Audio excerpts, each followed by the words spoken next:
Hi, Jenna Morana here. Now let's think about this. Papal residence, Santa Marta. What's it going to be? Pope Leo the 14th. I got information for you, so stay with me.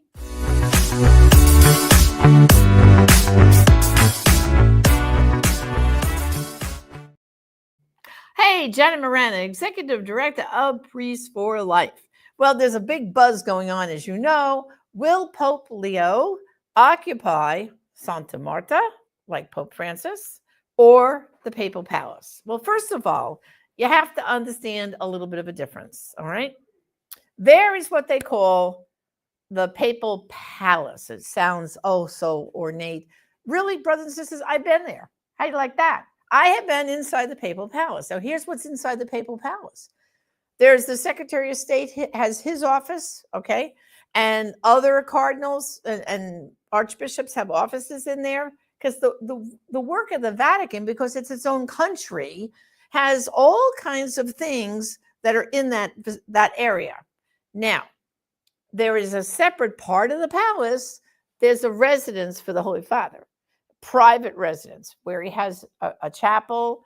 He has obviously his bedroom, a study, and all kinds of other rooms. But the rest of the Papal Palace is used specifically for meetings. In fact, there's one big room that it has the beautiful chair and rows of for people, because sometimes if you're there for a special conference, they get special permission to have an audience with the Pope. And that's where you're brought. You're brought inside the Papal Palace to this area where he can greet. I think it holds about 150 people, something like that, 200.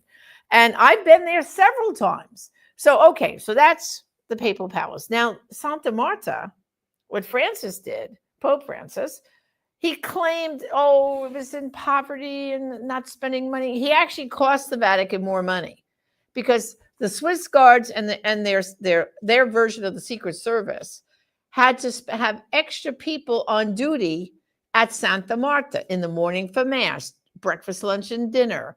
And then, of course, when he went to bed at night, there was always someone standing guard, out in that hallway. Well, get out your calculator and figure it out. So it costs more money to be there. So now the great debate is happening. Guess what happened yesterday?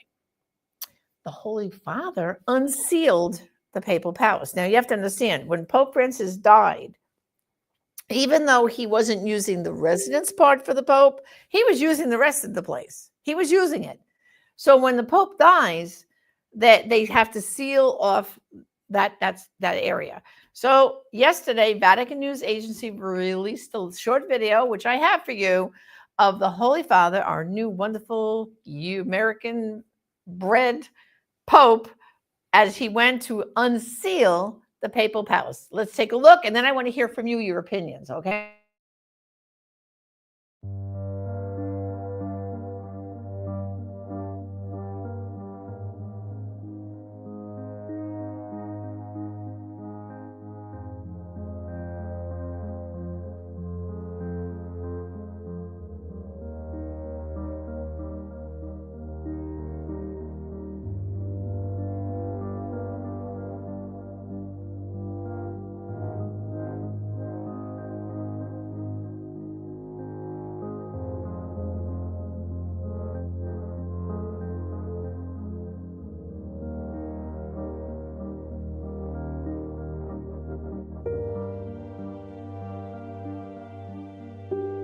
In a moment of deep symbolism and solemn joy, Pope Leo XIV reopened the sealed papal apartments of the Apostolic Palace on Sunday, May 11, 2025, following the traditional Regina Caeli blessing from the Central Loggia of St. Peter's Basilica. It was his first public Sunday address as pontiff, and the occasion drew a crowd of roughly 100,000 pilgrims from around the world, filling the square with chants, hymns, and flags waving in the spring sunlight. At the conclusion of the Regina Caeli prayer, a rite observed throughout the Easter season, Pope Leo XIV removed the wax seals affixed to the papal apartments, which had been solemnly placed following the death of Pope Francis on April 21. The ceremonial unsealing marked the official re-entry into the historic residence of popes, a symbolic bridge between the mourning of a past shepherd and the hopeful dawn of a new one.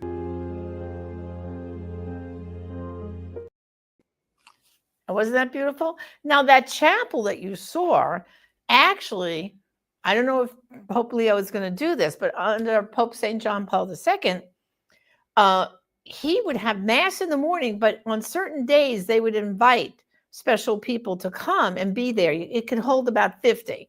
And actually, Father Frank, the 2 years he was working in the Vatican for the Council for Family, many times he was able to go to that private mass with St. John Paul II. So what Pope Leo will do, that opportunity to have the, other people visiting, you get tickets. It's a special ticket, and you get it on a special list to get to go to that mass. That's another possibility.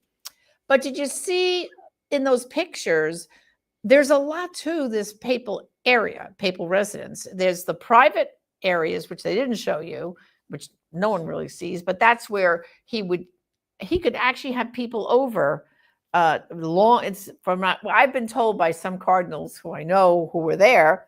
It's a very, very long table, and then they serve like pranzo, which is lunch. And the Pope can have working meetings and invite certain people to come and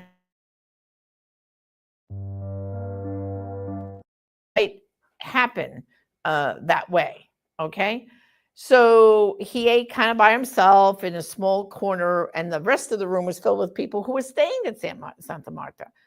So the papal palace has multiple areas that a lot goes on. And like I explained to you, that whole area, the Secretary of State is there. And right now that's still Cardinal Parolin with his whole staff. So a lot of people work over there. It's a very busy place when you go there. It's not like a tomb and no one's there. Just the part that's very private is the Pope's personal residence. So now they're saying, well, it has to have some fixing up before he can move in. And I'm guessing because the whole private residence part was shut off for so long, that they're probably going to have to, besides dust it and clean it, maybe a little painting, sprucing up, get him a new mattress, some practical stuff. Because keep in mind, he lived in Rome for 2 years. So therefore, he had his own residence over in one of the Augustinian houses. He had his own suite of rooms. So he had a lot of stuff, his own personal stuff. It won't fit in Santa Marta, trust me. So he's going to need to move all his duds, including his books and all kinds of stuff, into the papal residence inside the papal palace. Okay, so I hope so what do you think? Let's hear some opinions. Who thinks he's going to continue to sleep in Santa Marta, or who thinks as soon as possible he's going to move all his stuff in to the papal residence? I have the diagram of the papal residence. Oh yeah, okay. My producer just put up a diagram of the actual. This is the personal residence for the Pope. See, there's a diagram. See that? So it's not. That word papal palace. They should change the I don't know, because people think of this grandeur. And that's what I think Pope Francis was kind of making it act like. Oh, that's too fancy. Oh, that's too this. That's too that. But Pope Benedict lived there. Francis was the first Pope not to live there. So I'm hoping Pope Leo moves all his duds in there and uses the spatial area for his private residence. But then he can have more meetings, more productivity. He can choose to have breakfast by himself after he says the mass. Some days he'll be doing a private mass. Other days he'll invite people. Sometimes he invites, at least we go by St. John Paul II, he might invite different dicasteries. Like a couple of times Father Frank went over there with Cardinal Trujillo and the staff, because he was on Trujillo's staff. So, a lot can happen. And we should continue to pray for Pope Leo, because he's taking his time. You notice everything he's doing is very deliberate, very purposeful. Yesterday, he had the beautiful Regina Coeli and gave a beautiful address. I believe you can look for it online. I don't know about you, but I've been like combing. Vatican News Agency is your best resource during these days, because they put everything out there about the Holy Father. And I'm sure we're all going to be trying to get pictures, right, to every rectory, every school. We all got to get nice formal pictures that I'm sure will be available soon to order of the Holy Father. So let's keep praying for him. I think I just have this gut feeling good things will happen. And I hope he moves into the papal residence soon and they get it spruced up for him. Anyway, this is Janet Morana, Executive Director of Priests for Life. And let's continue to pray for our new American Pope. God bless.